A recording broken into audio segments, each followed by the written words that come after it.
Hello and welcome to Lost Love Chronicles. Sharp, intense pains surged through Leah's abdomen, causing her to collapse to the floor, struggling to breathe through the contractions. Eventually, the pain subsided, and she reached for the phone to dial Emmy's number. She didn't think she had much time left, and with the hospital being a half-hour drive away, she needed help urgently. "It's starting," she managed to gasp when Emmy picked up. "Don't worry, I'll be there right away," Emmy replied quickly. Leah couldn't respond. Another wave of pain hit her like a vice, and she dropped the phone onto the floor as she struggled to cope. By the time Emmy burst through the door, Leah could barely move. "Come on, Leah, we need to get you to the car. Where's your bag?" Leah weakly pointed to the kitchen, gasping for air. She attempted to stand but was hit by another contraction, closing her eyes as sweat streamed down her face. Emmy quickly grabbed the small bag and threw it over her shoulder. She was anxious, knowing how fast the contractions were coming, and feared they wouldn't make it to the hospital in time. Gently, she took Leah's arm and guided her toward the door. "Not far now, sweetie," she said encouragingly. "We'll get you comfortable at the hospital soon." "Good," Leah panted, clutching her belly again. "I just want this baby out." For a brief moment, her thoughts turned to him, but she pushed the thought away as quickly as it came. He had made his choice, and they both had to live with the consequences. Later, Emmy sat in the hospital corridor, her eyes fixed on a poster of a smiling baby. Nurses came and went, but there was no news. The magazine on her lap lay open, forgotten. It was impossible to focus on anything. Her mind was consumed with worry for Leah and the baby. By rights, it shouldn't have been her sitting here, waiting. But what choice did she have? She could hardly have let the poor girl deal with this alone. Leah had nobody else. She had no family, and the baby's father was not around. Not that Emmy really knew much about what had happened. Leah had stayed tight-lipped on the subject, merely saying, early on, that he wasn't going to be around. As much as it was none of her business, Emmy couldn't help but wonder what kind of man walked away from a woman who was carrying his baby. She just wished she could tell him what was happening. Maybe if he knew Leah was in trouble, he'd show up and everything would be okay. "Are you the woman who brought Leah Jackson in?" Emmy jumped, startled from her grim thoughts by the tall man standing before her. His white coat indicated he was one of the doctors, and his grave expression suggested all was not well. Her heart began to thud painfully in her chest. "Please God, let everything be okay." "Yes, I'm Emmy Donnelly," she replied quickly. "How is she? Could you come with me, please?" The doctor didn't wait for her to answer. He turned and strode off down the long corridor, and Emmy was forced to jog after him. He reached a door and pushed it open, indicating for Emmy to go into the room. She spun round. "Please, tell me what's happening." "It's not good news, I'm afraid. As you're aware, we had to perform an emergency cesarean. Unfortunately, there were unexpected complications, and despite all our efforts, we lost Leah." Emmy heard the words, but she didn't quite believe them. Surely this man was joking. Women didn't die in childbirth in this day and age, did they? She sat down abruptly, the shock knocking the stuffing out of her completely. "What about the baby?" she croaked. She could hardly comprehend that Leah was gone. It seemed surreal. She should be standing beside Leah's bed now, cooing over a baby while Leah beamed happily.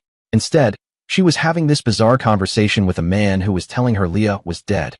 "The baby is fine." Leah had a little girl. For the first time, the doctor allowed a faint smile to briefly illuminate his tired features. "Which brings me to my next question. Do you know who Leah's next of kin are? We'll need to contact them." "She doesn't have any." The doctor looked slightly taken aback. It obviously wasn't the answer he was expecting.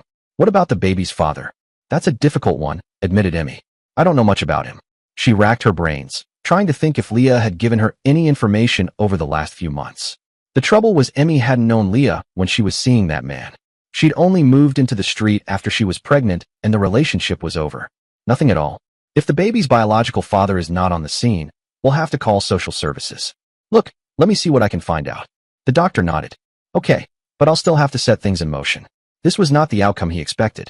To lose a patient was tragic enough, but to find out the baby was effectively an orphan was the worst-case scenario. He left Emmy sitting in the pale green room, still in shock. Days like this made him wish he'd studied art instead of medicine.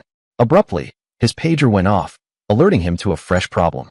Pushing the image of the dead girl from his head, he dashed back down the corridor. Mitchell silently washed the dishes as he stared unseeing out into the garden. The water was scalding hot, but he barely noticed. For some reason, he'd been thinking about Leah again. Despite the months that had passed since they parted, he hadn't really forgotten about her. Once, he'd tried ringing her mobile, but the number was no longer in use. He guessed she had met someone else by now. She was too pretty to be on her own for long. This was one of the reasons he hadn't tried contacting her when things changed. The thought of finding out she'd fallen in love with someone else was too painful. No, he had to accept that he'd blown it big time. It had been his own fault. Leah had given him every opportunity to choose her, but he'd been unable to do it. In the end, she'd given up on him and their relationship. At the time, it had felt like he had no choice but to cool things off for a while. Hazel's tearful announcement of her illness had rocked him to the core. To abandon his wife in her hour of need was not something he was capable of. He may have been a lousy husband, but even he wouldn't do something so callous. By the time he had discovered Hazel's betrayal, it was too late. He had desperately wanted to contact Leah, but she had moved house and changed her job, thus effectively cutting him out of her life. As much as it killed him, he realized that staying away from her was probably in her interests. He had hurt her enough, and he didn't want to cause her any more pain, had to respect her decision. He never intended to hurt Leah, but he couldn't give her what she needed. He had to be there for Hazel. Mitchell gripped the edge of the sink tightly. As he thought about Hazel and how he'd been duped, he still found it difficult to forgive her for what she'd put him through. She was lucky he hadn't killed her when he'd found out. Thinking back to that final time he saw Leah, he wished he'd known then what he knew now. He would have held her and never let her go again. But he hadn't. Instead, he'd lost the woman he loved. "I'm sorry, Leah," he had said sadly, as they stood beside his car the last time he'd seen her. "I love you, but I can't leave her now. She needs me. I need you too, Mitchell," she replied brokenly. Her pain cut him to the bone. It was his pain too. Silently, they held each other one last time. "Maybe when things are different," he tried to say, but it was no use. He was clutching at an invisible straw, and they both knew it. "Goodbye, Mitchell," she said sadly, a lone tear sliding down her pale cheek. Without further ado, she walked away and climbed into her car. Before Mitchell could stop her, she was gone, forever. Meanwhile, Emmy unlocked Leah's house and walked in. Dirty dishes were laid in the sink, and she noticed a vaguely stale smell lingering in the air. For a while she stood in the hallway, listening to the sound of silence. It was still difficult to comprehend that Leah wasn't coming back. Everywhere Emmy looked, there were reminders of her friend. A copy of Parents magazine was open on the sofa, a half-drunk mug of tea congealed on the table. Emmy perhaps imagined she could hear the radio playing pop tunes in the kitchen and Leah would appear at any moment, grinning as she produced a packet of chocolate biscuits for them to eat. But Leah wasn't ever coming home. The house would soon be cleared and offered to another tenant, and all traces of Leah would be gone. Apart from the baby she'd left behind. Emmy had been to see the baby that morning. She was tiny, a little doll in an oversized stretchy suit. It almost broke her heart to see the infant in the crib, happily sucking away on her thumb as she slept, obliviously unaware that she was an orphan. Which was why Emmy had come back to the house. She felt certain there had to be something here that would give her a clue as to the whereabouts of the baby's father. Irrespective of what had gone wrong between them, Leah would have wanted him to know about the baby now that she was gone. The thought of Leah's baby ending up with foster parents, when she had a father somewhere, felt wrong. Emmy was determined to do all she could to help. She began to hunt through drawers in the dresser, trying not to think too much about how only a day earlier, Leah had sat in this very room, excited about the impending birth. It still felt unreal. When she found nothing of interest downstairs, Emmy moved on to Leah's bedroom. Now she felt really uncomfortable, like she was prying, but she kept reminding herself of the fact there was nobody else to look. Emmy was the closest thing Leah had had to family. There was a shoebox on the top shelf of the wardrobe. Standing on a chair, Emmy managed to reach it, and she carefully lifted it down. Inside, there were several letters, cards, and photographs. As soon as she glanced at them, she realized she'd found what she had been looking for. The first photograph showed a smiling Leah with a tall, dark-haired man. He had his arm draped around her shoulders as they stared into the lens of the camera. The picture appeared to have been taken a while ago because Leah looked younger. Her hair was much longer than it had been in the time Emmy knew her. The man appeared older than her friend, but they seemed happy in the picture. The next picture showed the man smiling as he sat beneath a huge tree. There were a couple more of him at the same place, then a final one of the two of them, arms wrapped around each other. Whoever he was, it seemed that it had been more than just a casual relationship. That much Emmy was certain. There were 3 Valentine's cards carefully placed in the box, each one cute and sentimental. No name inside, just a scrawled M and a few kisses. There were also a few handwritten notes, love letters for want of a better word. Emmy glanced at the words. It felt like an invasion of privacy to read such personal stuff. Since there was no real information in them, she started to put them to one side. The last sheet of paper caught her eye. It was a print out of an email conversation. From the content, it looked like it was one of the final pieces of correspondence between Leah and Mitchell. He appeared to be justifying his reasons for not ending his marriage in order to be with Leah. Emmy realized, then, why Leah had not wanted to discuss it. She'd been having an affair with a married man.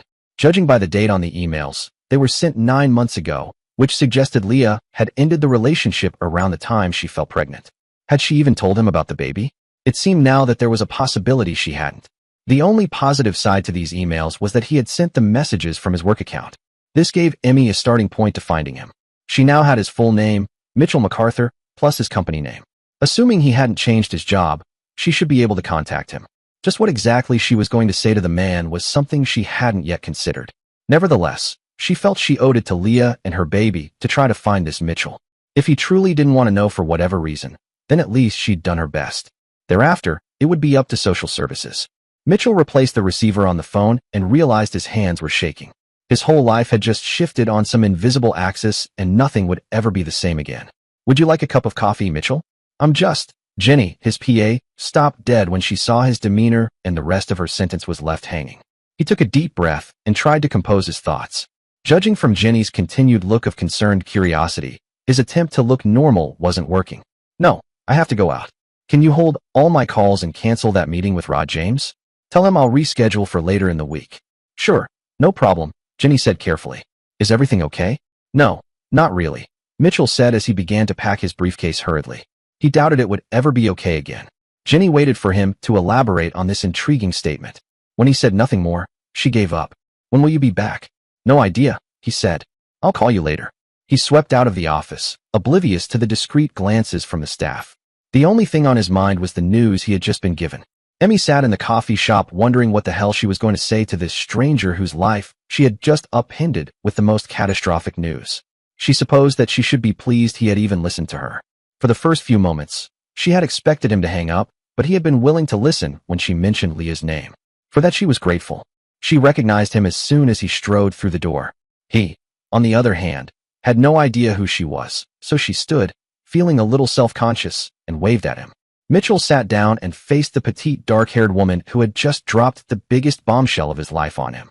You must be Emmy, he said, for lack of anything better to say. And you must be Mitchell, Emmy replied with a ghost of a smile flickering across her face. I'm sorry to have to be the bearer of such news, she apologized, but I felt you had a right to know. Mitchell looked down at the table and studied the scratches in the worn pine surface. He sensed her sympathy, but he wasn't sure he deserved it. How did you find me? He was still mystified about that. Leah had kept some letters amongst other things. There was a print out of an email you'd sent her, and I found your telephone number through the company details. Can I fetch you a coffee? No, it's okay. I'll get it. Would you like another one?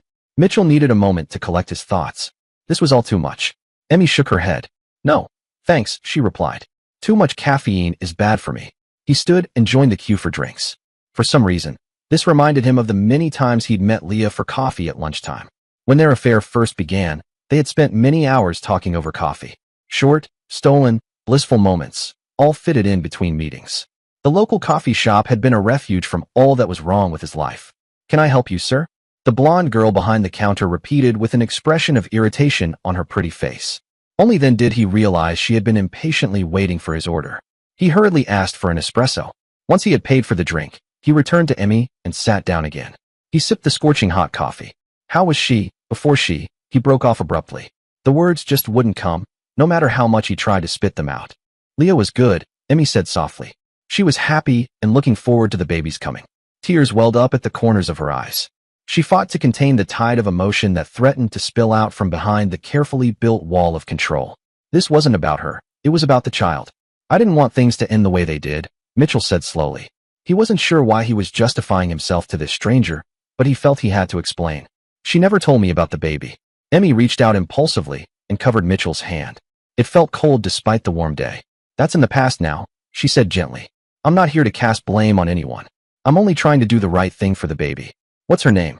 He asked hesitantly, grateful for Emmy's empathy. The baby, I mean. She doesn't have one, but Leah liked the name Hope. She said it was fitting for her baby. Emmy wondered if she'd had some kind of premonition. That's a nice name, he said. Can I see her? Yes, if you want you. He knew there was no way on earth he could not see her now. She was all he had left. The shadows lengthened in the dark room as night fell. Still, Mitchell continued to sit, immobile in his worn leather armchair. A glass of scotch sat untouched on the table beside him. He was too lost in his memories. Hazel had rung earlier, ostensibly to chat about things, but he knew it was her way of checking up on him. Even from 3,000 miles away, she still felt the need to control his life. As he listened to her familiar voice echoing down the phone line, it was on the tip of his tongue to tell her everything. But self-preservation prevented him. It could wait until she returned to finalize their divorce in a few months' time. He had no desire to open Pandora's box too soon. Not that his life was any of her business anymore. Once he'd kicked her out, she had decided to travel and take some time to decide what she wanted from her life. In her own inimitable way, she had calmly stated that she no longer needed him, and now she wanted her freedom.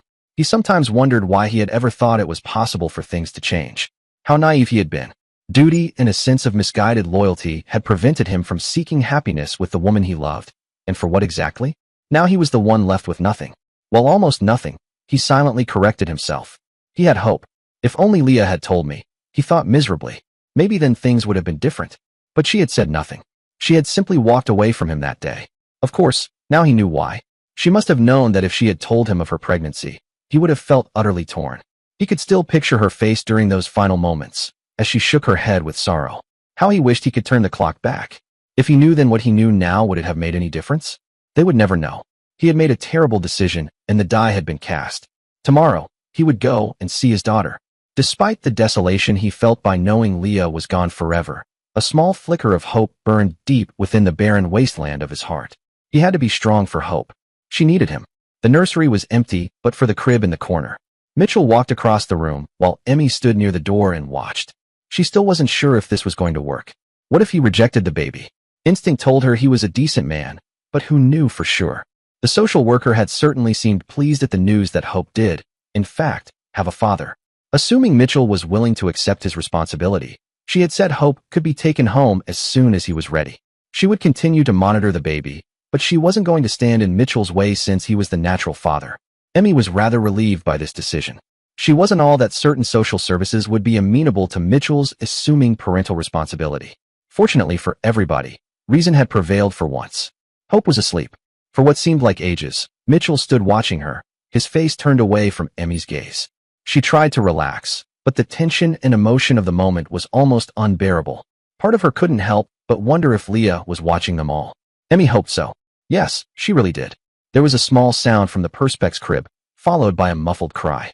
Mitchell turned round, his face worried. "What do I do?" he asked. "You could try picking her up," replied Emmy with a smile. "She won't break." "But she's so tiny," marveled Mitchell. "Like a little doll. I've never seen anything so delicate." He seemed in awe. Emmy wondered if he had any idea of how much work was involved in looking after a baby. Emmy knew. She was the eldest of 7 children. That was probably why she'd made a subconscious decision not to have kids of her own. Besides, she hadn't met any man she considered worthy enough to father her children. She was resigned to the fact that she probably never would. Hope began to cry more vigorously. As Emmy considered intervening, Mitchell reached into the crib and gingerly picked her up. Immediately, she ceased her wailing. "Hello, Hope," he murmured almost inaudibly. Mitchell couldn't believe that this precious child in his arms came from him. It seemed impossible. She was far too perfect. Her wisps of blonde hair were like threads of gold, and her cornflower blue eyes reminded him of Leah. In fact, everything about her reminded him of Leah, from the sweet rosebud of her mouth to the way she looked at him unflinchingly, as if she could see right into his soul. For a second, he swore Leah was there, standing beside him, smiling at them both. Then the moment passed, and Hope yawned sleepily. "Does she want feeding?" he said. "I reckon the wee girl is hungry, yes."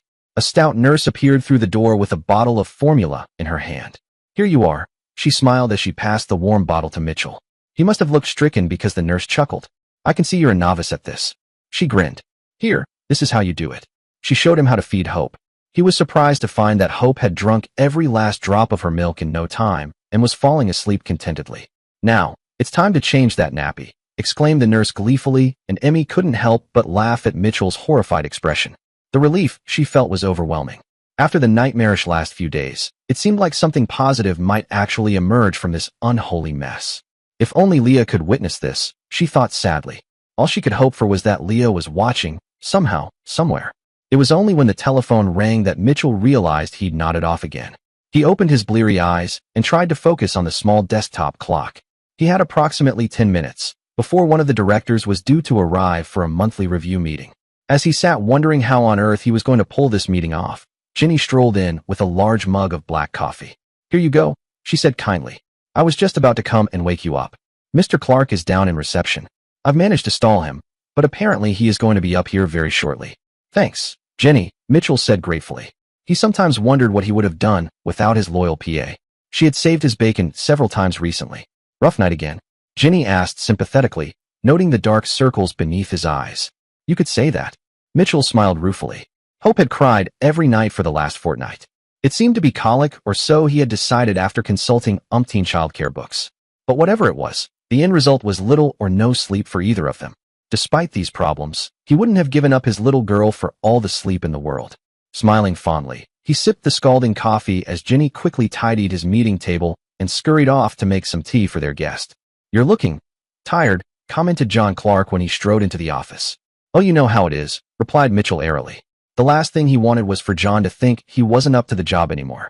With Hazel demanding ever more money, he needed every penny he could earn. "I can vaguely remember," John agreed dryly. "It seems like a lifetime ago since my girls were babies. How are you coping?"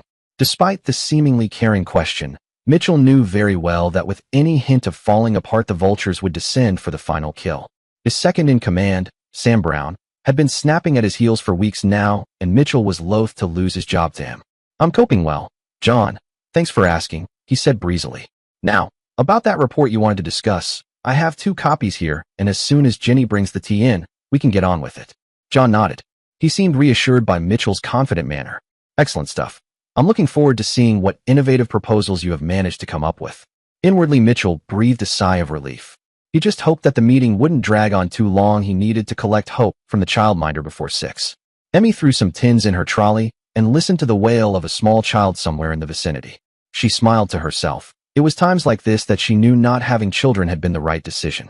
As much as she loved her nieces and nephews, she was also rather glad to hand them back at the end of visits. Sitting in front of the television with a packet of biscuits and a glass of wine wasn't everyone's idea of an exciting evening, but it suited her just fine. She still missed Leah. She had new neighbors now, but apart from polite words here and there, she hadn't made any effort to make friends with them. They were a young couple. It had broken her heart when she first saw the removal van pull up outside the small terrace house. The sight of strangers carrying in boxes and pieces of worn furniture only reinforced the knowledge that Leah was truly gone for good. She had cried herself to sleep that night. Pushing the awkward trolley with its wonky wheel round the corner, Emmy grabbed a packet of cereal and decided to call it a night. She was tired, and there would be something interesting on the television soon. The wailing she'd just heard suddenly increased in volume, and she found another trolley in her path. A man was trying to comfort a small baby unsuccessfully. "Would you mind moving?" she asked politely when she realized she wouldn't be able to pass until he moved. "Oh, sorry," the man apologized. It was Mitchell. He looked at her blankly for a second, before the realization sank in. "Is it Emmy?" he asked. "Leah's friend?" She smiled warmly. "Yes. How are you?" She hadn't seen him since the funeral. The memory of that cold, miserable day made her shudder. They had stood amongst a straggle of strangers whilst Leah's coffin was lowered into the dark earth. It was not a day she hoped she would ever have to repeat. "I soldier on," he grinned. "It would help if somebody would shut up for 5 minutes." Hope continued to wail miserably as he rubbed her back. Emmy glanced into his trolley. "Have you got much more to buy?" she asked. "No, why?" "Well, I've finished, so if I chuck my stuff in the end of your trolley and push this, you can carry Hope to the checkout. It might make things easier." Mitchell looked at her with relief. He knew Hope preferred being carried to lying in her seat. It wasn't as if she was hungry, or else she just wanted the comfort of his arms. "It's a deal," he replied gratefully. By the time they had passed through the checkout, Hope had quietened down. She stared at Emmy through damp lashes, and Emmy felt her heart melt a little. She really was an adorable baby. No doubt she'd break a few hearts when she was all grown up. "Where's your car?" asked Mitchell when they left the brightly lit supermarket. "In the garage again." Emmy scowled as she thought about her green Fiat. That car was the bane of her life these days. "I'll catch the bus home." No. We can drop you off if you like." "Are you sure? It might be miles out of your way." Emmy told him where she lived and hoped it was on his way home. Her feet were killing her, and she didn't relish a long wait for a bus. "I'd be happy to drop you off," Mitchell confirmed. "My car is just over there." He pointed to a black BMW and began to push the trolley towards it. Emmy thanked her lucky stars as she surveyed the long queue for a bus and gratefully jogged after him, her plates bouncing jauntily. "Thanks so much for the lift," Emmy said, as Mitchell pulled up outside her small, terraced house. "No problem," he smiled. "It was nice to see you again." And he meant it. Emmy had obviously been a good friend to Leah, and he had regretted not taking her telephone number after the funeral. But then again, it hadn't exactly been on his mind at the time. All he had wanted to do, then, was go home and grieve in solitude. He had an idea. Perhaps Hope and I could treat you to a coffee in the park one Sunday? Emmy looked surprised for a moment before her face broke out in a warm smile. That would be lovely, she grinned. How about this Sunday? Is 11 o'clock all right for you? Emmy thought about it for a moment. Did she have anything urgent planned for Sunday morning? Housework didn't really count, so no. 11 o'clock is fine with me. Shall I meet you by the bandstand? Okay, bandstand it is. Hope and I look forward to it. They both grinned at each other before Emmy jumped out of the car and retrieved her bag of shopping. Bye, Hope, she said softly, as the baby cooed at her happily. She shut the car door, and Mitchell drove off down the street. He was feeling more cheerful than he had for a while. It would be good to spend some time with another adult on his weekends. As much as he adored Hope, sometimes he felt very isolated. It was only now that he appreciated how difficult it was being a single parent. Most of his friends had drifted away since he had assumed responsibility for Hope. He was well aware of what they were saying behind his back, but he didn't care. The only thorn in his side was Hazel. His estranged wife was currently trekking through Belize and was, therefore, out of contact. As far as he was concerned, that at least was a blessing. But it wouldn't be forever. He was certain that one of their friends would have enlightened her about his situation via email before he had the chance to talk to her. She was unlikely to be a happy woman once the truth came out. Oh no, he wasn't exactly looking forward to that particular conversation. The sun was struggling to peek through the gray clouds as Emmy strolled down the concrete path towards the bandstand. She was rather looking forward to spending some time with Hope. Mitchell too, if she was brutally honest. She could well understand what Leah saw in him. Had seen. She mentally corrected herself. He was attractive in a gruff kind of way, but what did it for Emmy was the quiet way he spoke and acted. Of course, this was just a friendship, nothing more. If it meant she also got to spend time with Hope, then she was happy. It pleased her to know she might be able to watch Hope grow up. If Leah still were here, Emmy would have been the little girl's adoptive aunt. You'll be the one taking her to the pub as soon as she's old enough. Leah laughed at the look of horror on Emmy's face. Oh, come on. It's more likely that she'll be showing me how it's all done. They both thought about the prospect that this baby Leah was carrying might one day morph into a Britney Spears clone, and Leah grimaced. Scary, Leah said out loud. I've changed my mind. Convent education it is. Good luck. Emmy grinned. It was still hard to come to terms with the realization that Leah would never see her little girl become a young woman, perhaps marry and have children of her own. Tears pricked Emmy's eyes at the unfairness of it all. Hey there. Mitchell's voice interrupted her silent reverie, and she realized he stood across her path with Hope in her pram. Sorry, I was miles away, Emmy apologized. I was just thinking about. She stopped abruptly. Now is not the time for such maudlin thoughts. That's okay, Mitchell said quietly. Emmy looked at him through damp lashes and had the uncanny sense that he knew exactly what she had been thinking about. It was most unsettling. She brushed the sensation to one side and determinedly pasted a neutral expression on her face. They wandered over to the small cafe near the bandstand and sat down at one of the empty tables. It was a bright morning and fairly cool. Most people had taken tables inside the cramped building, so the outside seating was pretty deserted. Despite her lingering sense of sadness, Emmy was glad she had made the effort to come. She felt positive for the first time in a while. Can I hold her? She asked when Mitchell unstrapped Hope and lifted her out of the pram. Of course, he said. I'll go and fetch the coffees. Hope gazed up with huge blue eyes as she was lying in the curve of Emmy's arm. Small wisps of blonde hair curled in little ringlets, and she resembled a tiny cherub, peaceful and angelic. Don't be fooled by that innocent demeanor, chuckled Mitchell as he returned and placed a tray on their table. She's never that sweet at 3 in the morning. I can well imagine, Emmy giggled. I have 7 younger siblings. Connor, the third youngest, was born when I was 11. He had the most awful colic and spent months screaming all night, every night. My parents were on the verge of divorce by the time he stopped all the crying. It was no fun. She pulled a face as she thought back to the horrific nights of no sleep. No, it's not much fun, said Mitchell with great understatement. But it won't last forever. True, agreed Emmy. But then you have teenage tantrums to look forward to instead, she added, recalling the conversation she'd had with Leah. A convent education is the answer to that, said Mitchell. That's exactly what Leah said. Mitchell looked shaken, and Emmy wished she hadn't said it. It was painfully obvious he hadn't yet dealt with everything that had happened. Sorry, she said gently. I'm horribly tactless at times. No, it's okay. He leant forward and sipped his coffee. I do need to talk about things, he said after a moment of silence. It's difficult, you know? I do know, Emmy replied. They both looked away, lost in their own recollections of the woman who'd brought them together. Then hope began to grizzle, and the moment passed. "I think somebody is ready for a feed," Mitchell said. "I'll just nip in and see if they can warm her bottle up." Emmy watched him walk across towards the cafe and thought again how attractive he was. Once again, she reminded herself that he was off limits even if he and his wife were separated. The last thing either of them needed was any romantic complications to be added to this situation. He came back out through the double doors, and Emmy quickly looked down at Hope, conscious that she'd been staring. She hoped he hadn't noticed. Fortunately, Hope decided to start wailing the moment Mitchell sat down, and so his attention was diverted. This allowed Emmy a chance to remember why she was there, and it wasn't to make any more unsuitable attachments. She had had enough of those to last a lifetime. As nice as Mitchell seemed, it was worth remembering that he had hurt Leah badly and been unfaithful to his wife in the process. That was hardly the kind of man she needed to fall for.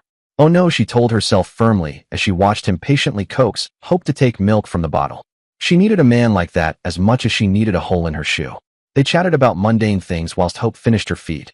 Eventually, it was time to move and Mitchell strapped a grizzling baby back in her pram. "She's tired," he commented. "She's not the only one," replied Emmy dryly, noting the gray circles beneath Mitchell's eyes. He laughed. "Sleep is a luxury these days." "You know," said Emmy after a moment's thought, "I don't mind babysitting if you ever need a break." Mitchell looked surprised.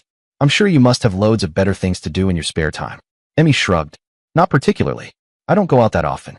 Besides, I'd like to see more of Hope if you don't mind. I thought you'd have men queuing up to take you out." He grinned at her, and Emmy felt a slow, warm sensation creeping through her body. "Hardly." She smiled self-deprecatingly and willed her cheeks not to flush. "Well, I'm sure Hope would love to see more of you, so consider your offer likely to be taken up imminently. You'll have to give me your phone number, and then I can ring you." Emmy pulled a scrap of paper from her bag and jotted the number down before handing it to Mitchell. Their fingers briefly touched, and she, once again, felt a sharp zing of attraction. They said their goodbyes, and Emmy walked away towards the south entrance of the park. She almost wished she hadn't offered to babysit. As much as she wanted to spend time with Hope, she had the feeling that her attraction to Mitchell was going to be dangerous. But it was too late now. She could hardly revoke her offer, so the ball was firmly in his court. Mitchell replaced the phone in its cradle and swore loudly. Hope was lying in her rocker chair nearby. Her eyes widened at the flood of foul language. "Shut your ears, Hope," Mitchell told her. "Daddy's just mad, but not at you." The baby cooed and waved her rattle at him, and he smiled, the tension fading somewhat. He was still left with a problem, however. Tonight, he was meant to be wining and dining a potential client and his wife, who were currently over from Tokyo. It was an important evening. This client could be a vital asset to the company. Moreover, it had been implied that if he didn't win the contract, he might be sidelined very soon. He knew his job was in a precarious position. Certain individuals were waiting, hopefully, for him to screw up big time. Therefore, he had no choice but to attend this dinner. Unfortunately, his childminder had let him down. She had promised it was no problem to take Hope for a few hours.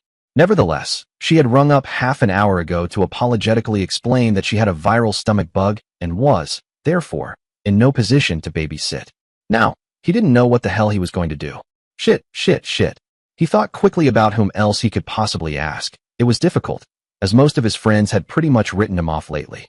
Then, an image of Emmy popped into his head, and he grabbed his mobile to retrieve the number he had programmed in.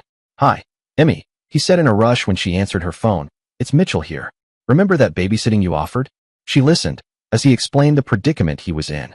"Sure, no problem," she said. "Give me your address, and I'll be straight over." She was true to her word, duly arriving within half an hour with a small carrier bag in her hand.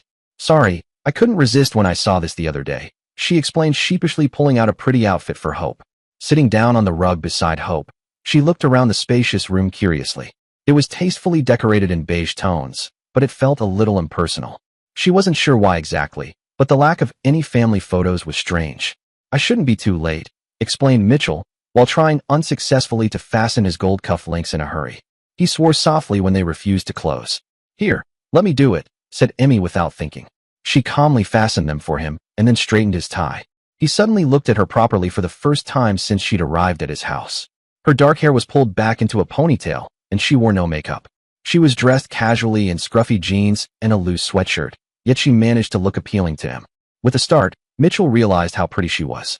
Up until this moment, his only perception of her had been that she was Leah's friend. Now, he began to see her as an attractive woman. It was unsettling. "Is everything okay?"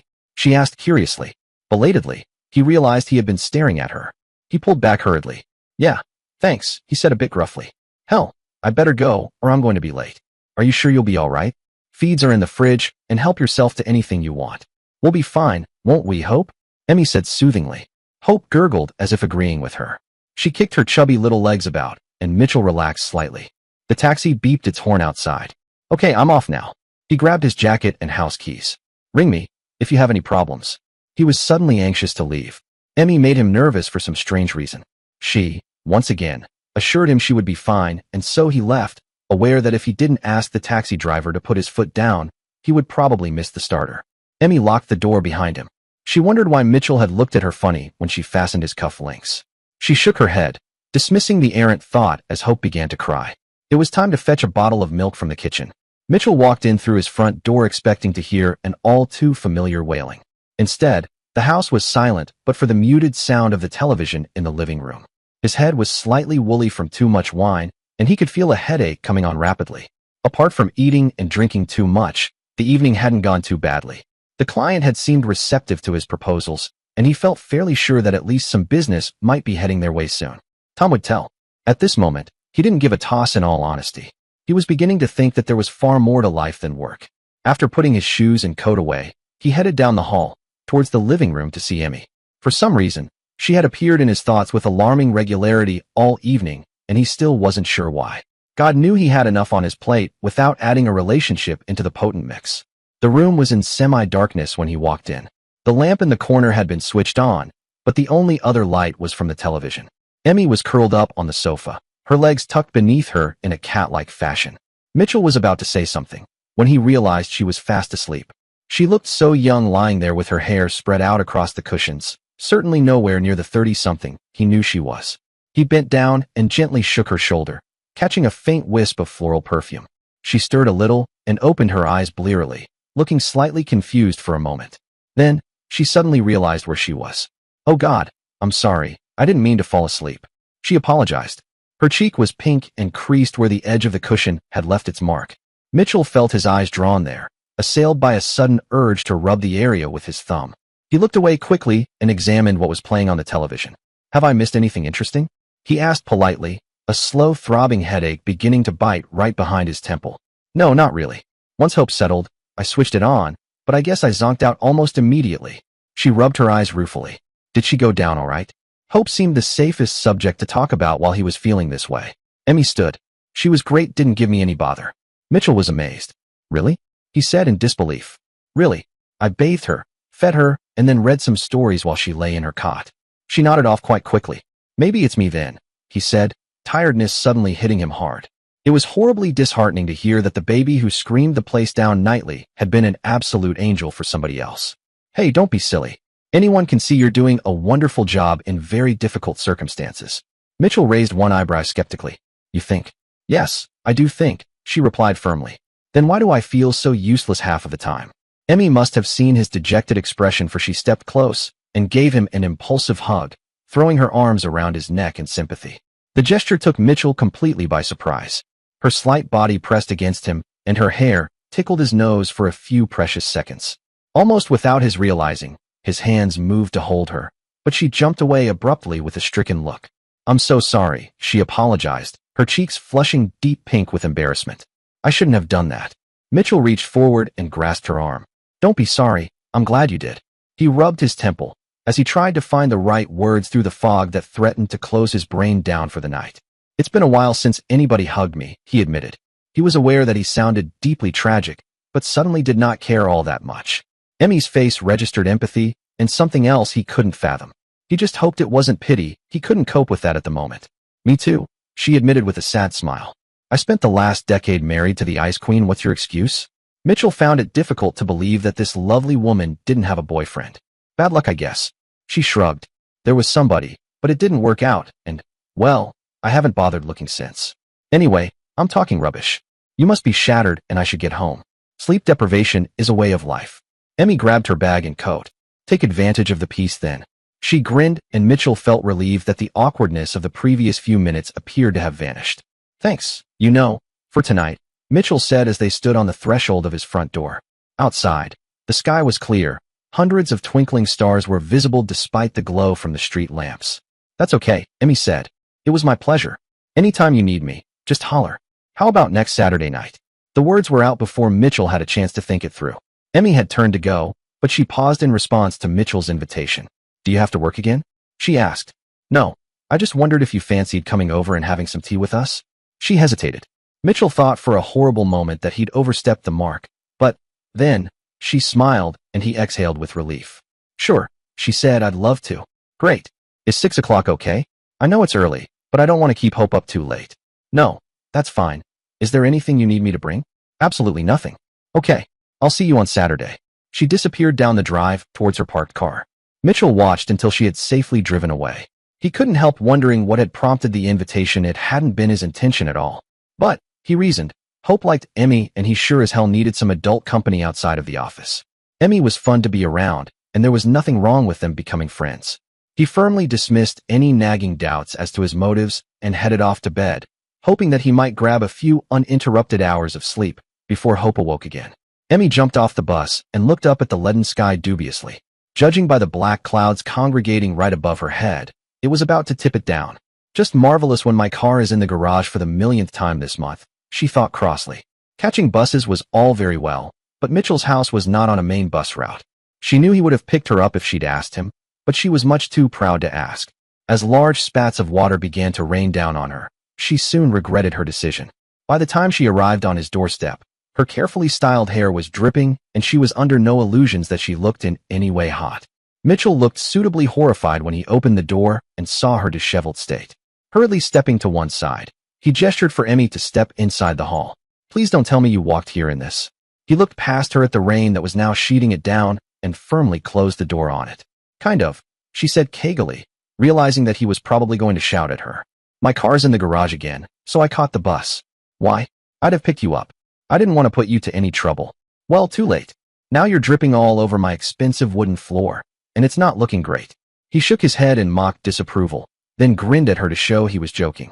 Seriously though, you can't stay in those wet clothes. I'll go grab something dry for you to change into. You can toss your things in the tumble dryer. He left Emmy standing in the hallway, feeling a bit awkward and out of place. As she glanced around and silently wished she'd just taken a taxi, she heard a baby crying. Following the sound, she stepped into the kitchen. Hope was lying in a rocker chair, sniffling sadly. Shoo, Emmy said gently. The baby stopped crying and broke into a bright smile. You just wanted some attention, didn't you? Emmy said, laughing softly. Isn't she just? Mitchell replied dryly. He handed Emmy a pile of clothes. These will probably be a bit big, but at least they're dry. You remember where the bathroom is? Emmy accepted the clothes. Yeah, thanks, and I'll try not to leave puddles everywhere.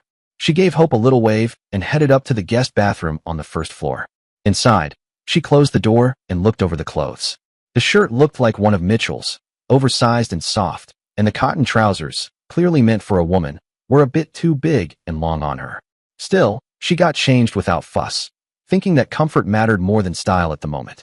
Oh well, she thought, it's not like this is a big event or anything. Mitchell likely didn't care how she looked anyway.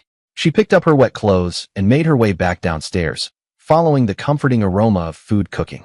Her stomach rumbled as she stepped into the warm kitchen. Mitchell was at the stove, stirring a pot. The tumble dryer's through there, he said, pointing to a door. Just toss your clothes in. It won't take long. I hope you're not a vegetarian or anything, he added as she loaded the dryer and fiddled with the settings. Nope, definitely not, she called back. Satisfied the dryer didn't need monitoring, Emmy returned to the kitchen. Here, have some wine since you're not driving, Mitchell said, handing her a glass of red wine. She took a cautious sip. Usually she didn't drink much, especially wine, but this one was surprisingly good, certainly better than the bargain bottles she'd tried before. What are you cooking? Emmy asked curiously, as he pulled a tray of bread out of the oven. Pasta bolognese, he said with his back to her. Even I can't go wrong with that. Emmy laughed. I'm sure you're a better cook than I am. She grinned, taking another large gulp of the wine. This really is good, she thought with enjoyment. I doubt that, Mitchell replied dryly. Light music played in the background. As they chatted easily, Mitchell finished concocting his pasta sauce. Eventually, he threw the spaghetti in a pan of boiling water and poured himself another glass of wine. Refill? He asked when he saw Emmy had finished hers too. Yes, please, this wine is lovely. Expensive wine always tastes better, he told her with a grin. Right, the pasta is almost ready, so we can eat assuming there are no interruptions from a certain demanding young lady. They both looked sideways at Hope, who was currently entertaining herself with a toy. She smiled back at them innocently. Gaga gaga. Butter wouldn't melt, eh? Mitchell said with a laugh. Dinner passed uneventfully. Hope seemed happy to watch and listen to the conversation that flitted between work, films, and other light topics. As much as Emmy was curious to find out more about Mitchell's life, she was loath to ask any questions that might have been deemed too personal. Only once did he mention his estranged wife. It's from Hazel. She's in Cuba at the moment, he said when Emmy commented on the postcard that sat beside the microwave. When's she back? Asked Emmy, thinking that it must be nice to flit around the world unhindered by things like money and responsibilities. She didn't understand why the wife whom Mitchell was divorcing felt the need to send him postcards. It was completely incomprehensible. No idea, Mitchell said a little sharply. Probably when she has run out of cash. Emmy decided not to mention Hazel again. It was clearly a sore subject. Shall I wash the dishes? She asked lightly, wishing she had kept her mouth shut. No, I have a dishwasher, but thanks anyway. Feeling superfluous, Emmy went back into the living room and sat with Hope until Mitchell reappeared. I need to put Hope down now, he said. If I leave her any longer, she'll be beyond tired. Let me do that while you sit down, Emmy suggested kindly.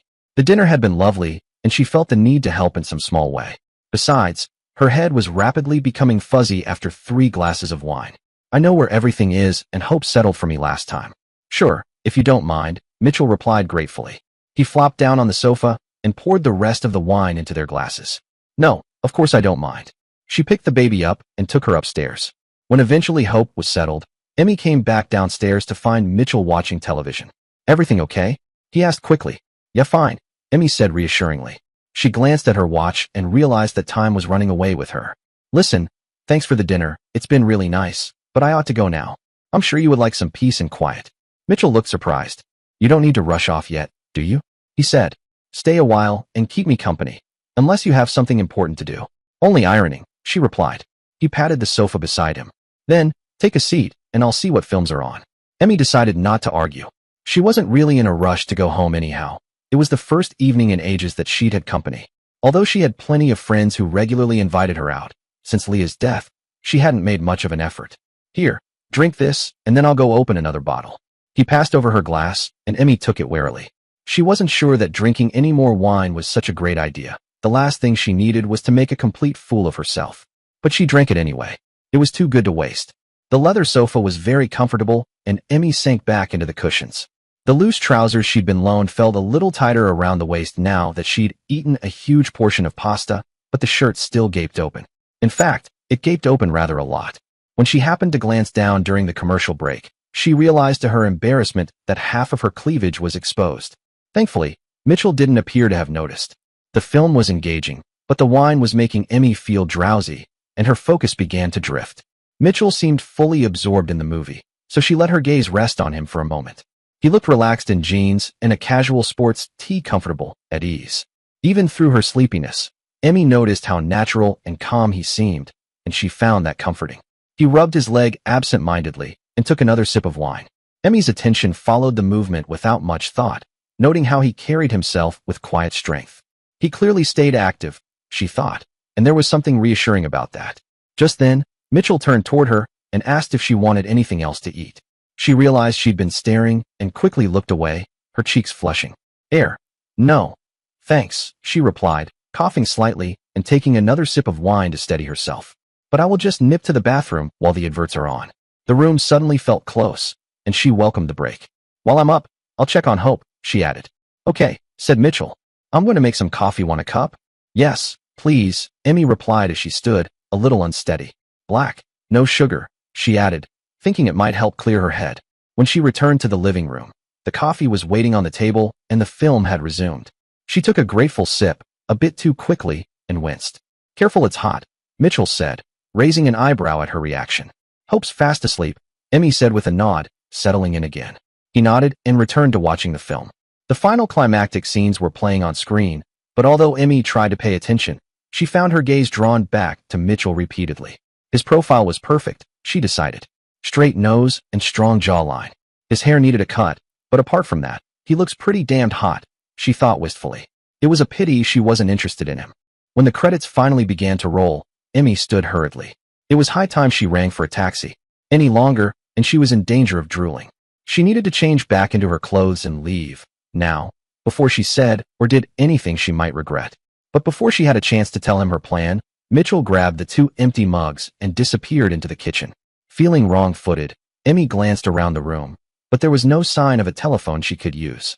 While she had her mobile in her bag, the battery was virtually dead and the chances were good that if she tried to make a call, it would die completely. Anyway, she needed to retrieve her clothes first. She could ask to use the phone after she had changed. Wishing she hadn't drunk quite so much wine, Emmy walked a little unsteadily toward the kitchen. She didn't see the small plastic toy left on the floor, and when her foot caught it, she stumbled slightly, falling forward right into Mitchell's arms as he reappeared. "Hey, careful," he said, catching her around the waist with ease. She stared into his eyes and felt her thoughts scatter. Something unspoken passed between them, and before she could process it, they were kissing. It was spontaneous, unplanned, and left her dizzy with surprise. She knew it wasn't a good idea, but the alcohol dulled her sense of caution. He smelled of coffee and something else that was familiar, warm, and comforting. Emmy couldn't remember the last time someone had made her feel this alive. They moved slightly, and she bumped into the edge of the sofa, losing her balance and landing on the cushions. Mitchell landed beside her. Her mind felt foggy, and for a few fleeting moments, she let herself be pulled into the intensity of the moment, unsure of where it was headed but unable to pull away. Mitchell lay next to her, both of them silent now. She ran her hands over his back, just to reassure herself he was real and close. Eventually, the moment passed. Mitchell reached behind them and pulled a blanket down from the back of the sofa. They lay there, both quiet, wrapped in a shared silence, until sleep took them. A few hours later, Mitchell woke. For a minute, he couldn't figure out where he was. A blanket was draped over him, and he felt a chill in the air. From somewhere in the house, he heard Hope crying. As the haze lifted, he remembered. The sofa beside him was empty. Emmy was gone. With a groan, he shut his eyes again. What had just happened? That hadn't been part of any plan. He had never intended to blur the lines like that with Emmy. Hope's cries grew louder. With a tired sigh, he pushed himself up. After pulling his clothes back on, he headed into the kitchen to prepare a bottle. Now wasn't the time to overthink anything. He was too tired. Maybe tomorrow it would all make sense, though he doubted it. "I'm coming, Hope," he muttered as he made his way upstairs. The text on his computer screen kept blurring as Mitchell stared at it in a zombie-like fashion. Eventually, he cursed and pushed the keyboard away. He returned to staring at his mobile instead. The house was blissfully silent. Hope was asleep upstairs, and he was meant to be writing yet another report for tomorrow's meeting. Instead, he sat at the table, unable to write the goddamned thing. He knew he needed to talk to Emmy, but he didn't know what he could say that would make things right. It wasn't that he hadn't enjoyed last night, but the fact that she'd left in the middle of the night indicated to him that she saw it as a huge mistake. Now, he felt like a total scumsucker for taking advantage of her when she was drunk. It had never been his intention to be anything other than friends with her. Despite the simmering attraction between them, he wasn't ready for a relationship. There were too many complications in his life right now, not least of them Hazel. He just hoped that he hadn't blown things with Emmy completely. It was obvious how much she adored Hope. He sighed. It was now or never. If he didn't make some kind of effort to make amends, then he would lose his nerves, and so would Emmy. Picking up his mobile, he dialed her home number. It rang and rang. Eventually, an answering service picked up the call, and a disembodied voice told him to leave a message after the tone. "Hi, Emmy, it's Mitchell. We need to talk about things. Can you give me a call, please?" He hung up, feeling awkward and uncertain like a confused teenager. If she didn't return his call, he didn't know what he'd do. Emmy sat on her sofa, listening to Mitchell's voice on her answering machine. She let out a shaky breath as the message ended. Just hearing his voice stirred something in her. She couldn't deny she had strong feelings for him. But last night had been a huge mistake. She knew at the moment she woke up from a brief sleep, still curled beside him. Her head was clear now, and the weight of her actions pressed heavily on her. Mitchell had been Leah's partner, there was no changing that. Leah might be gone, but Emmy still felt a deep loyalty to her memory. Whatever had happened between her and Mitchell, it wasn't right. She had to put a stop to it before it went any further. Frustrated, she punched the sofa cushions. How had she let things get this far? She silently vowed never to touch wine again. She was grateful Mitchell had stayed asleep when she gently eased herself away from him and left. That had been the hardest part, walking away. His embrace had felt comforting, safe. But she couldn't stay. She knew that. After quietly gathering her things, she slipped out into the cold night. She locked the door behind her and slid the key through the letterbox. The long walk into town felt like a fitting consequence for her lapse in judgment. By the time she flagged down a taxi, the hour was late, and all she wanted was to go home and forget the night ever happened. Even then, sleep eluded Emmy. Not until the sun peeked over the line of trees behind her house did she finally drift off. But it wasn't a particularly restful sleep, as arousing images of their love making continued to haunt her dreams. By the time she awoke again, the sheets were tangled up and she felt like death. The only positive note was that it was Sunday and she didn't have to go to work. Not that she did anything useful all afternoon. Everywhere she turned, she was reminded of the disastrous evening with Mitchell. Her small carrier bag in the hallway had some cute baby clothes inside. The plan had been to take them over next time she saw Mitchell and Hope. But there was no chance of that happening now. The idea of never seeing Hope again almost reduced Emmy to tears. In an attempt to distract herself from endless self-flagellation, Emmy flopped on the sofa and watched a mindless film. Or she had been watching it until Mitchell had interrupted with a message on her answer machine. Now all she could do was stew again. Damn him. Why couldn't he have left her alone? Damn him. The street was teeming with pedestrians, but Mitchell barely noticed. His head was filled with work rubbish as he wandered past endless shops in the general direction of his bank. The day had dawned bright and sunny, but his mood had been a reflection of miserable winter, not optimistic spring. He still hadn't heard from Emmy, unfortunately. As the days passed, he felt more and more certain that she was not going to contact him. He had thought of ringing her again in the hope that she would answer this time. But, so far, he hadn't. The truth was that he hoped she would ring him that way. He would know she didn't completely hate him. Without realizing it, Mitchell found himself outside the cafe where he had originally met Emmy after Leah's death. It made him catch his breath for a second as he relived that awful moment when he heard the news. On an impulse, he swung in through the door as the spicy scent of coffee assailed his nostrils. He didn't have much time, but he needed a break anyway. So, it may as well be in here. The girl on the counter was a less abrasive version of the blonde from his previous visit. She smiled pleasantly as she took his order. Once the coffee was ready, he paid the girl and turned to carry his mug across to a window table. Emmy lifted her head from her newspaper. She stared in horror just at the moment their eyes locked. For an infinitesimal few seconds, they both froze. Was it fate had brought them here all over again? Well, Mitchell was not going to pretend he hadn't seen her. "Hi," he said brightly, as he sat down opposite her. "What are you doing here?" She asked bluntly. "Same as you probably, drinking coffee?" This wasn't going well. She seemed hostile and he wondered what he could possibly say that might help him make amends. "Sorry," he apologized eventually. She jerked her head up in surprise. "What?" "I said sorry. I feel like I've screwed things up and I never meant to do that." Emmy looked away and Mitchell felt his heart sink lower. It was blatantly obvious that she didn't believe a word of his apology. In all honesty, who could blame her? "It wasn't your fault," she said eventually. "I behaved badly too. I should have known better than to drink red wine." "You didn't behave badly." This was ridiculous. Why on earth was she blaming herself? "Yes, I did. It should never have happened. Leo is..." Emmy corrected herself quickly. "Was my friend. It wouldn't be right." Mitchell could see where she was coming from, but he felt she had it all wrong. "Leah isn't here anymore," he told her gently. God knew he was reminded of that every time he saw their daughter.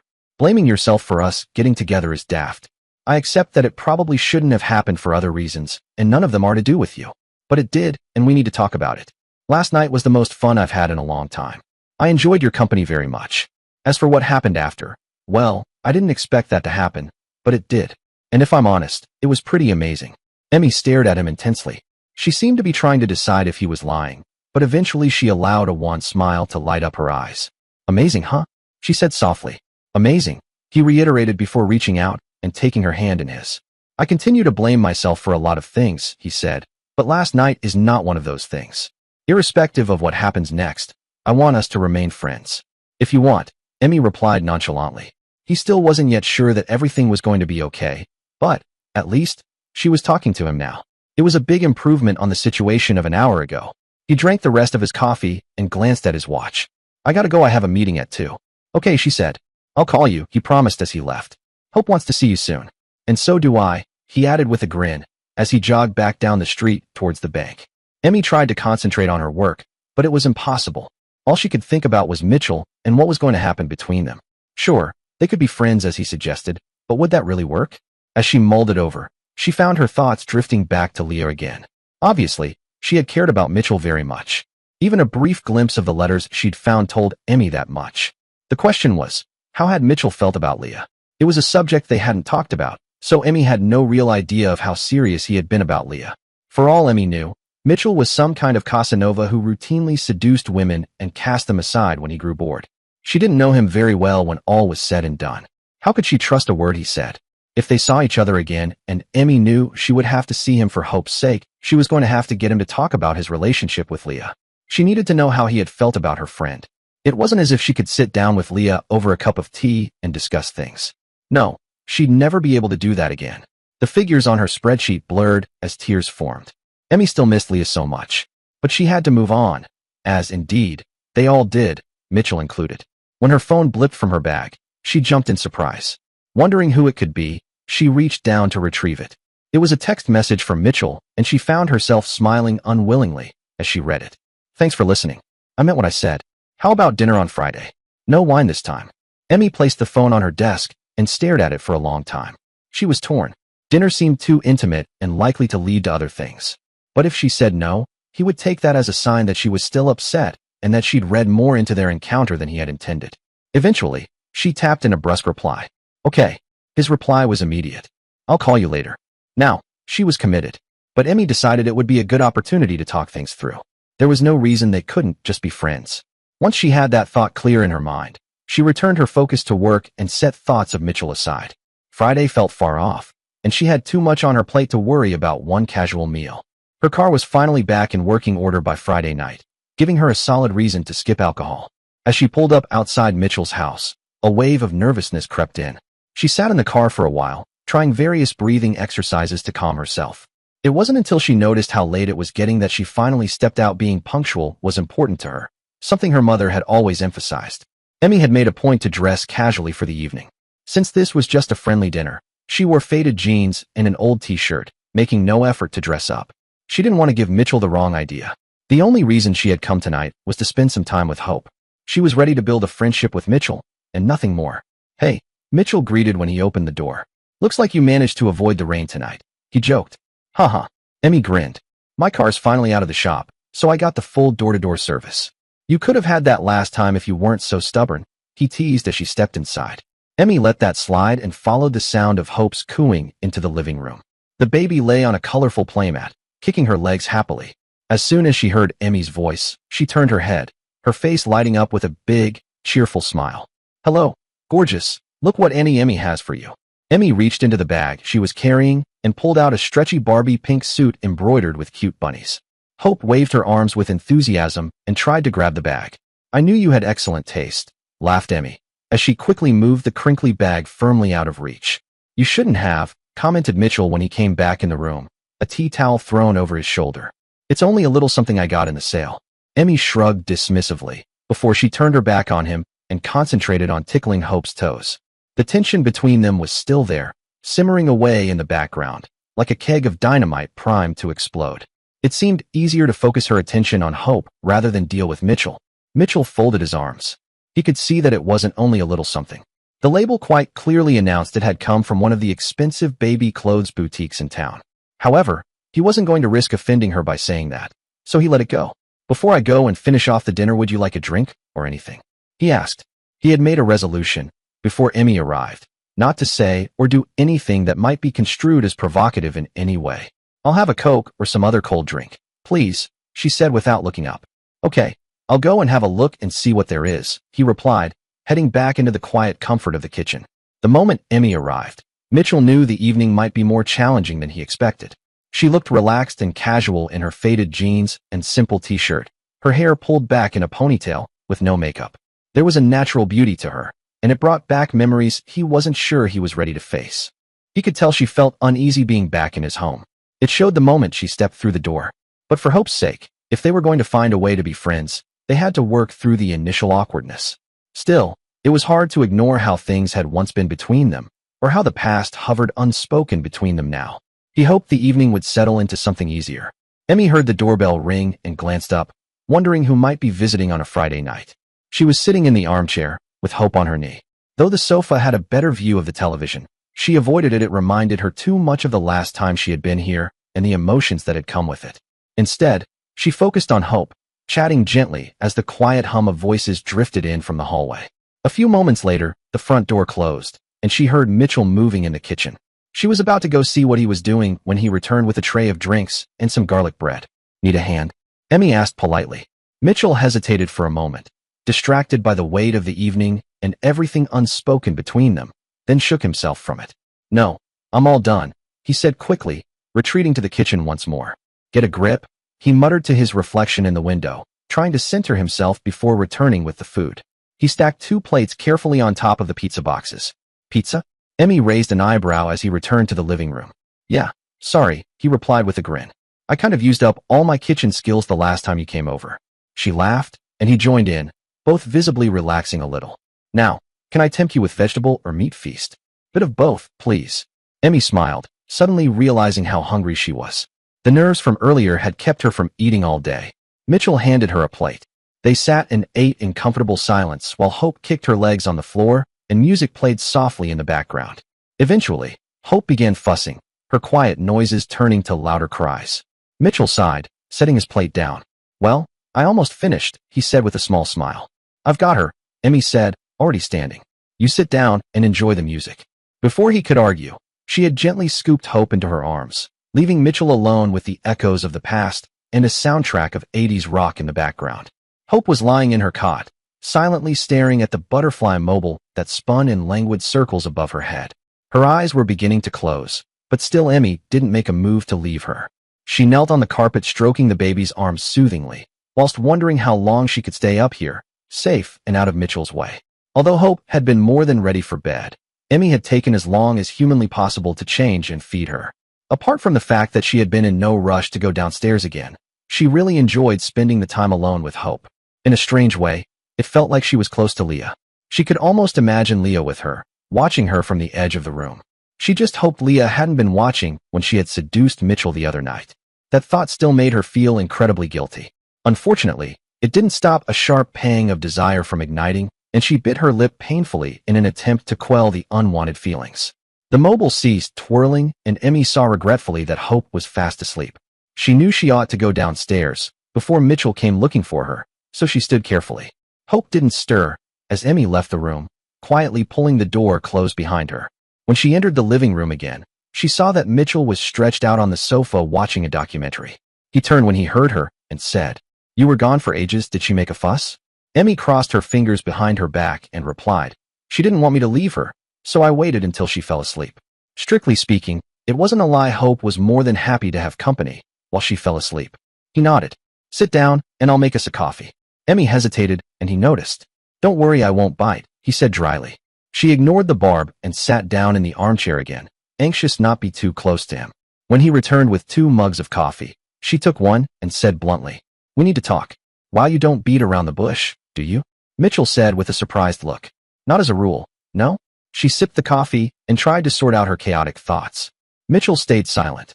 Evidently, he was waiting for her to make the first move. Eventually, she spoke. "Tell me about Leah. Did you love her?" Mitchell flinched. For a moment, Emmy wished she had kept her mouth shut. But then, she reasoned, how would she know if their encounter was just another notch on his bedpost? "Yes," he replied simply.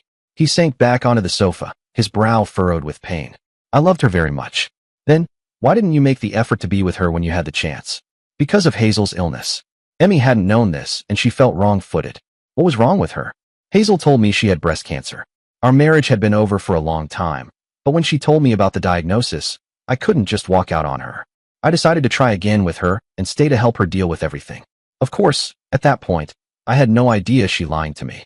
Emmy stared at him in shock. "What are you saying?" she asked in disbelief. "That she made it all up?" Mitchell laughed bitterly. "Yes, she'd concocted the whole story to keep me. I would still be in the dark if it weren't for a chance meeting in a supermarket. She was meant to be at the hospital for a checkup. I wanted to go with her, but she didn't let me. She said she needed to be alone. Unfortunately for her, this time she'd told me her friend, Claire, was driving her there. Only Claire just happened to be in the supermarket when I went in for some shopping." Emmy was struggling to comprehend the scale of the lie his wife had told him. It was like something off Oprah. Claire seemed rather surprised when I asked her how come she wasn't at the hospital with Hazel. She said she didn't know what I was talking about. So, I filled her in on a few things, and between us we worked the rest out. "How did you confront Hazel?" Emmy asked. His mouth curled in a caricature of a smile, but his eyes were stone cold. "I waited for her to come home and go off on her usual spiel about treatment plans and medication. Then, I told her I knew she was lying. At first, she tried to brazen it out, but when she realized I'd spoken to Claire, the party was over. We had tears and recriminations. She blamed me, of course, said it was all my fault for having an affair, and what else was she meant to do? Mitchell buried his face in his hands as he recalled the screaming hysterics. It had been a horrible nightmare, one that he never hoped to live through again. But by then, it was all too late. Leah was long gone, and although I tried to find her, she had disappeared. I had to live with the loss every single day. God knows if I'd had any idea of how things would turn out, I would have done it all differently. But you didn't know, Emmy reminded him softly. No one knows what's going to happen in the future. Well, not unless we're psychic. He smiled faintly at her terrible attempt to lighten the moment. Why does it matter whether or not I loved Leah? Because I need to know if. Emmy turned away now, uncertainty creeping in. This conversation wasn't unfolding the way she had imagined. I need to know if the other night meant anything or if it was just a moment that didn't matter. Emmy, come over here. Mitchell patted the sofa beside him and gave her a serious look. Why? Don't be so stubborn. She felt as if they were on the edge of something significant, and that frightened her more than she expected. Still, she pushed aside her hesitation and moved from the comfort of the armchair to the unknown space beside him. Right, here I am, she said quietly, settling beside Mitchell, hyper-aware of how close they were sitting. Okay, just to be clear, I'm not someone who takes people for granted, he said sincerely. What happened between us, whatever it was, meant something to me. It caught me off guard, but I didn't treat it lightly. Now, if you'd rather leave it behind and move on, I'll respect that. Emmy didn't know what to say. The silence between them grew heavier, filled with unspoken questions and hopes. He had given her a chance to walk away, to pretend none of it had ever happened. She started, her thoughts drifting to Leah. He had once disappointed her friend. How could she be sure history wouldn't repeat itself? You scare me, she said at last. Mitchell's brow furrowed. Why? Because I don't want to get hurt again. He gently reached for her hand, and after a pause, she let him take it. If there's one thing I've come to realize, he said softly, it's that we have to be present. Life changes fast, and we can't always wait for the perfect moment. She nodded slightly. He was right. Anything could happen tomorrow. I won't pretend things in my life aren't complicated right now, he went on, but that doesn't mean I'm not willing to try if you are. I don't like complicated, Emmy replied, her voice uncertain. Then let's keep things simple for now, he said gently. They sat quietly for a moment, the air thick with unspoken thoughts. Emmy was conflicted, unsure whether she should be hopeful or cautious. Just as quickly as the moment had deepened, Mitchell leaned back slightly, looking at her with concern. If this is what you want, he said carefully, I just need to know one thing. What? She asked, her voice almost a whisper. Am I going to wake up alone again? Emmy gave a sheepish smile and lowered her eyes. I'm sorry, she murmured. I thought you'd think less of me for leaving. I'd never think that, he said gently. So, will you answer me? Do you want me to stay? Yes, I do. Okay. Mitchell stood and offered his hand. Second door on the left upstairs. I'll just lock up down here. He gave her a reassuring smile before stepping away. Emmy took a deep breath and headed upstairs, her thoughts racing. Butterflies fluttered in her stomach. Last time had caught her off guard. She hadn't had time to reflect. Now, even with her feelings, doubt still crept in. Was this another misstep? Mitchell's room was spacious and tastefully decorated. It felt so different from her own modest space. She walked across the soft carpet and paused by the window, listening for him. The lamps were off, but the moonlight offered a quiet glow. She gazed out at the garden, her mind drifting over the choices that had brought her here. This wasn't what she had expected for her life. After her last heartbreak, she had promised herself she was done with relationships. Being single had felt safer. Simpler. Leah had always disagreed. You just haven't met the right person, she had said with conviction. Trust me, they're out there. Yeah, sure, more likely they're locked away in some maximum security prison for life. Don't be so cynical. Leah had grinned. I promise, they'll appear when you least expect it. There had been something oddly certain in her friend's tone. Now, Emmy couldn't help but wonder if Leah had known something she didn't. Mitchell might not be the mythical Mr. Right, but he had reminded her that she was still capable of connection, of feeling something again. When he stepped up behind her and wrapped his arms gently around her waist, she let herself relax into his warmth. The tension she'd been holding on to slipped away. His presence was comforting, his touch grounding. She rested against him, breathing in the calm. They stayed like that for a while, a quiet moment shared between two people who understood, for now, what the other needed. Eventually, they moved to the bedroom and lay down together. There were no words, none were needed. His embrace was steady and secure, and she felt the anxiety of the day dissolve in the stillness of their closeness. They drifted to sleep that way, side by side beneath the duvet, wrapped in quiet understanding and the solace of human contact. The sun was hitting him square in the eyes when Mitchell awoke. He felt Emmy's warm body beside him, and he smiled. She had been true to her word and not abandoned him this time. For that, he was extraordinarily pleased. He was still acutely aware of the many reasons why he shouldn't have followed this road. But, after last night, he didn't care all that much. It had been too long since he'd enjoyed such intimacy, and he had missed it. For more years than he could bear to think about, his relationship with Hazel had been cold and distant. They had shared a house, but that was about the extent of it. Leah had been a shining light in a dark world, but fate had been against them. Until Emmy came along, he hadn't been looking for another relationship. Although Hazel had effectively left him, she still kept just enough of a presence in his life to make him hesitate about moving on. Technically, they were still married, and he didn't want or need the complications. But everything had changed. He suddenly realized he needed more out of life. Taking care of Hope had already pushed him to reevaluate his priorities. Work was no longer the center of his world. As much as he loved Hope, he knew that he also longed for companionship and emotional closeness. Emmy stirred beside him, and he smiled as she turned toward him, still half asleep. He reached out, gently brushing a few curls from her face. The sun caught her hair, revealing warm amber tones as she blinked up at him, a sleepy smile forming. "Morning," he whispered. "Hi," she said softly, her voice thick with sleep. They stayed like that for a few moments, simply appreciating each other's presence. Emmy let out a small laugh and stretched. "I can wait," she said playfully. "I'm not sure I can," Mitchell replied with a grin as he climbed out of bed, trying to focus on the day ahead. Later, Emmy pulled into Mitchell's driveway and turned off the engine, smiling as she spotted him waving from the study window. It was a bank holiday weekend, and they had plans to visit the seaside, weather permitting. Honestly, Emmy didn't care what they did. Spending time with Mitchell and Hope was more than enough. She couldn't remember a time when she'd been happier. Despite her initial reservations, her relationship with Mitchell had grown into something deeper and more meaningful than she'd imagined. The evenings and weekends she'd shared with him and Hope had been truly special. The fact that she was witnessing Hope growing up made it even more special. Leah's little girl was changing so fast. It seemed like every day she achieved a new milestone. Emmy couldn't have been more proud of her if she'd been Hope's mother. It didn't stop her wishing Leah could still be here, but at least it helped ease some of the pain. She grabbed her handbag and jumped out to retrieve her hold-all bag from the boot. Just as she was locking the door, a taxi pulled up and a tall woman stepped out. Emmy stared at her curiously, wondering whom the unexpected arrival could be. When the other woman turned to stare back at Emmy with palpable hostility, she suddenly realized who it was. "I take it you're his new woman friend," the woman spat venomously, as she strode up the driveway with a suitcase in tow. She managed to instill the maximum amount of insult into the words, thus implying that woman friend was a euphemism for whore. Her blue eyes were positively glacial as she looked at Emmy up and down. Emmy could feel her blood begin to boil in her veins. She was just about to toss an acerbic reply back when Mitchell flung open the front door. "Hazel," he exclaimed in horror. "What are you doing here?" "That's not very welcoming, darling," replied Hazel sarcastically. She turned her back on Emmy, making it quite clear that she saw her as inconsequential. "I received an email from Nadia 2 days ago, informing me of your new domestic arrangements. So, I managed to get a last-minute flight back," continued Hazel, ignoring Mitchell's furious expression. "Well, it might have been nice if you had let me know your plans," Mitchell said with great restraint. He could see the look on Emmy's face and wondered what Hazel had said before he opened the door. Although he knew Hazel would be back at some point, in his naivety, he had assumed she would give him some notice. That way, he could have prepared Emmy for the bitch that was his wife.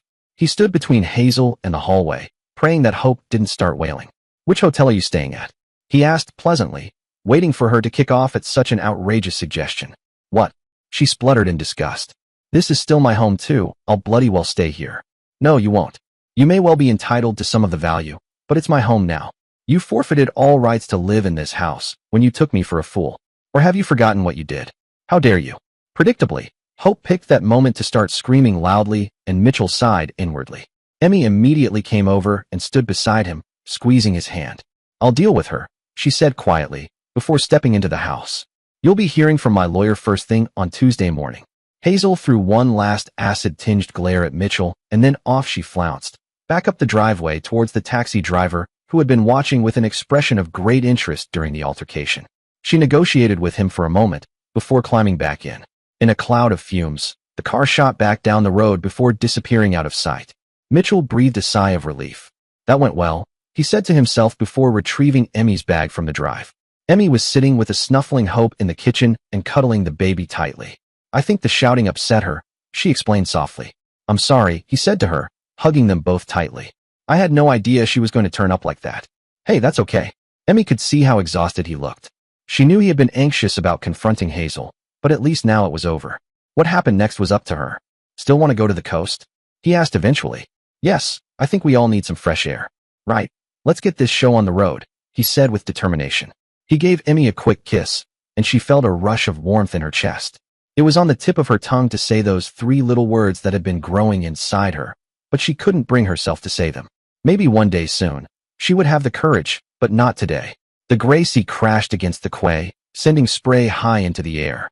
Seagulls flew overhead, calling out as they scoured the promenade for scraps of food from careless tourists. Emmy winced as the cold ice cream hurt her teeth, but she was determined to finish it. The rich chocolate flavor was exactly what she needed on a chilly day by the sea. Mitchell had decided to wait for fish and chips, but the ice cream vendor had won Emmy over. Sure you don't want a bite? She asked one last time. Not of that. No, he said with a wink. Emmy realized what he meant and blushed. Very funny, she laughed. You've got no chance tonight. Someone will end up hogging the bed. They both glanced down at an unusually quiet Hope, who was completely absorbed by the sights and sounds of the seafront. Her wide eyes were focused on the seagulls squabbling over a tray of discarded chips. Oh, she'll be out like a light, I promise.